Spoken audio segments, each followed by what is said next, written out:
Number 9 and 10, they want us to use these two functions to evaluate fog of -2 and f composed with g of 0. So our first step is to actually find just the generic fog of x. So I want to first find f composed with g of x. So I'm going to rewrite the f function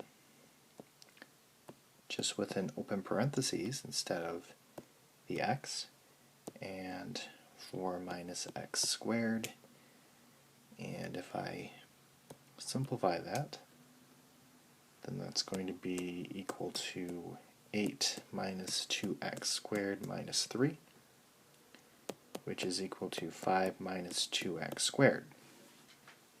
So that is what fog of x would be. Now, they want fog of -2.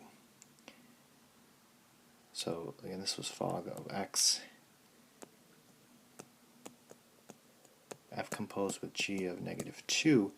You just want to plug in -2.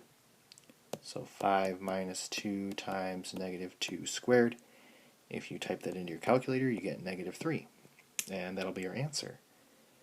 Now, we still need to do number 10, but most of the work is already done. So another way of writing this is just f composed with g of 0, which again, this just means that you're plugging in 0 into our fog. So you're just plugging this in.